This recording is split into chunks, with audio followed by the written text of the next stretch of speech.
আনন্দ ভিডিওতে সবাইকে স্বাগতম। মহাসাগরে ভাসছে যে ভাসমান মসজিদ। মহাসাগর শব্দটি শুনলেই আমাদের বুকের ভেতরটা কেমন যেন হাহাকার করে ওঠে।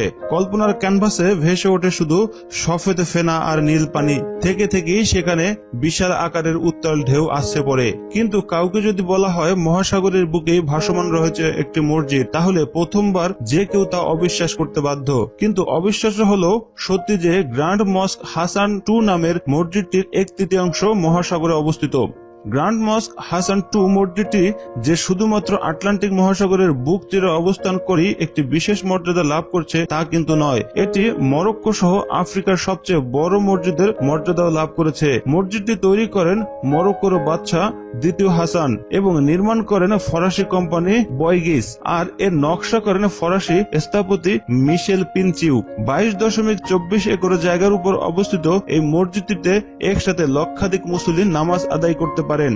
নারীদের নামাজ আদায়ের জন্য মসজিদটিতে রয়েছে বিশেষ ব্যবস্থা। এছাড়া মসজিদটির আরেকটি নজর করা বিশেষত্ব হলো এর ছাদ স্বয়ংক্রিয়ভাবে 3 মিনিট পর পর খুলে যায়। বৃষ্টির সময় ছাড়া মসজিদটির ছাদ স্বয়ংক্রিয়ভাবে 3 মিনিট পর পর খুলে যায়, যাতে করে মসজিদের ভিতরে পর্যাপ্ত পরিমাণ প্রাকৃতিক আলো বাতাস প্রবেশ করতে পারে।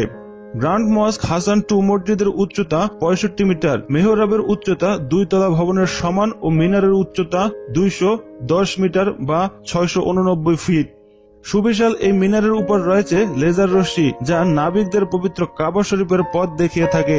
মসজিদের মিনার এতটাই উঁচু যে 30 কিলোমিটার দূর থেকেও স্পষ্ট দেখা যায় এই লেজার রশ্মি।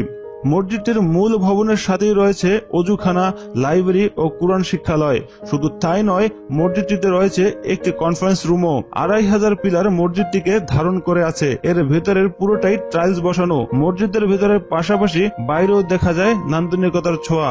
মসজিদ এলাকার পুরো জায়গা জুড়ে অবস্থান করছে 124টি ঝর্ণা ও 50টি ক্রিস্টালের ঝাড়বাতি। কোন কোন স্থানের সৌন্দর্য বাড়াতে করা হয়েছে স্বর্ণপাতের ব্যবহার। মসজিদটির আরেকটি বিশেষ বৈশিষ্ট্য হলো এটি 10 মিটার উচ্চতায় সামুদ্রিক ঢেউ ভেঙে দেওয়ার ক্ষমতা রাখে। এমনকি মসজিদের ভেতর থেকে সমুদ্রের কোনো গর্জনও শোনা যায় না। দূরের কোনো জাহাজ থেকে মসজিদটি দেখলে মনে হয় তা যেন সমুদ্রের উপর ভাসছে আর মুসল্লিরা নামাজ পড়ছে সমুদ্রের পানির উপর।